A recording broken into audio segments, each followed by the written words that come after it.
Our senior speaker is a person of grace and respect and care for her hometown of Spokane and the Bemis community in Northeast, where she's planted her heart and soul. She rallies our student body to engage, and she truly was essential in the community that was built at Bemis Campus Kids. Please join me in welcoming Rayanna Smith. Hi guys, thank you Abby for that wonderful introduction. It's so good to see you all. I have really been thinking about you guys. You guys have been on my heart. You know, it's kind of, I think one of the hardest things about all of this that's been going on has been not being able to be around you guys. I think that like you guys are where my heart lies at Gonzaga. So yeah, I'm just gonna jump in. So when I began as a leader for Campus Kids my sophomore year, what I really set out to do at CCE was service. You know, that's like our main idea. That is what we set out to do. That is kind of what drives us. And throughout my time here, and especially as a sophomore, when I really started becoming the AC at Bemis Elementary and trying to figure out and navigate what that looked like, I really got caught up a lot in the logistics of the program, kind of that pressure of what it means to be a leader. You know, there's a lot of expectations, a lot of what you think you should be doing, and there's a lot of moving parts to all the programs that we do, and I think that I really got caught up in that. You know, those details like, how do I gain the attention of 20 mentors and mentees on the first day of Campus Kids? How do we make this a safe environment to all of those that are involved? Will the bus be on time? What if the wrong kids sit next to each other and we have a fight on our hands, you know? And how, on top of that, how do I build a platform of love and acceptance, growth, support, solidarity, reciprocity, all of those things that we talk about in our training, and then come to find out, you know, the bus didn't actually show up and pick up our kids. I think those are really hard things that we all have to navigate as leaders, and it really bogged me down for a really long time. And it has continued throughout my 3 years being a leader for CCE, and I'm sure many of you guys have felt that way throughout your time over the last like year, semester, or even several years. And I think what I have realized is that I was really missing the point. I was really so focused on those details, and I was missing the point of what I was there to do and what we set out to do every single day in our programs. It was not until I realized why I was there. We come together in the work that we do, and it's more than service. It's much more than service. Service is a crucial part of what we do at CCE, but at the end of the day, the platform that we build our programs and our leaders and our volunteers and our Oh shoot, I'm sorry. Is it lagging? Okay. But what we do is we're here to give that love.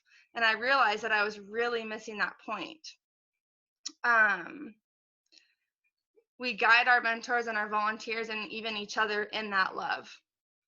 There's a quote that I have really resonated with some of the work and the experiences that I've had throughout my 4 years in CCE, and it goes like this: the city is not loved because it is thought to be beautiful, but it is beautiful because of those who pour love into it.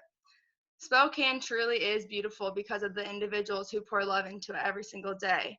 If there's anything that I have learned throughout my time living and growing up in Spokane and now being part of the Gonzaga community, is that the individuals in this city really take care of each other. They really go out and they take care of one another, and they do that through love. People truly love each other. And you all have done that this year. You have poured love into your community through the work and the leadership that you have chosen to engage in, and that has been so inspiring to see. I've been part of the Bemis community through the Campus Kids program for 3 years now, and it has not been easy. It has been really challenging. The youth that we serve at Bemis, I've come very close with, I've come to know very well, and they really do face immense adversity and hardship. There have been times kind of where it's been impossible not to bring that home with me, and I know that my co-leaders that I've worked with, it's hard to not bring that stress and that worry home with you, listening to what these kids are going through. But I've constantly seen that those leaders and the mentors have poured love over and over again into our kids. We have fought for our kiddos, and we have invested for the community. We worked to give our kids what they needed, which was consistency, dependability, kindness, and someone who was just there to fight for them and show them that they are worth fighting for. And let me tell you, it has worked. I have seen it. Our community was not perfect. There were a lot of moments when it was really hard. We had to work together against a lot of systems, systems of homelessness, kiddos who were suspended from school, foster care and custody issues. And there were times even when our kids didn't get picked up, from programming at the end of the day, and we had to walk them home. But we did that because it was our community. It so quickly became something that me and my co-leaders held as ours. It was us and it was them, and it was all of us together. We were working together to overcome those obstacles in order to build that community and to give and to foster that love. This is what I've learned to be solidarity. It is taking another person's fight as your own and walking them through that and walking with them through that. And I have seen that at Bemis Elementary. So Abby mentioned that I grew up in Spokane. I played Hoop Fest every year, ate my heart out at Pig Out in the Park, which I'm sure many of you guys have done over your time at Gonzaga. Took cringy prom photos at the Red Wagon downtown, and I even found myself a summer job at the Boys and Girls Club. I thought I knew what it felt like to take pride in my city, and I felt like I knew what it felt like to belong in my city. And I realized I was so wrong. I didn't have a place. I really didn't. And as I reflect over the last 4 years at Gonzaga and my time in CCE, I have realized that I have found myself a place in Spokane. I have found it in CCE. I have found it among my amazing co-leaders like you all and the amazing staff at CCE.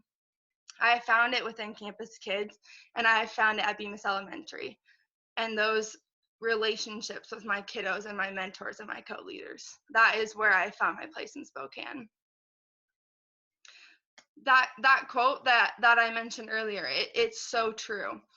It was beautiful because of those who loved it. And you all have poured so much of that into the Spokane community this year and this semester. That love that you have given and the love you have grown and received and fostered in this year with CCE is really what makes Spokane so beautiful.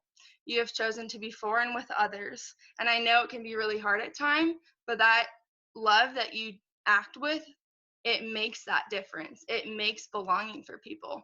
You are creating belonging for the communities you work with. You are creating belonging for the volunteers and the mentors, and you are creating belonging for each other. This community we become part of has an amazing, infinite worth and ability, and it teaches us how to love deeply and wholeheartedly. And I just hope that seniors that are leaving, I know there's a lot of us, and whether or not you're going to continue to lead within CCE at Gonzaga, whether you're kind of wrestling with being at home and in this like wild time, and or whether you're going to go and you're going to do a year of service or whatever that looks like for you, I just hope that you know that when you act with love and when you pour that into the communities that you're engaged with or the communities that you're a part of, you are creating belonging for people, and you're also creating belonging for yourself and that community. Thanks, guys.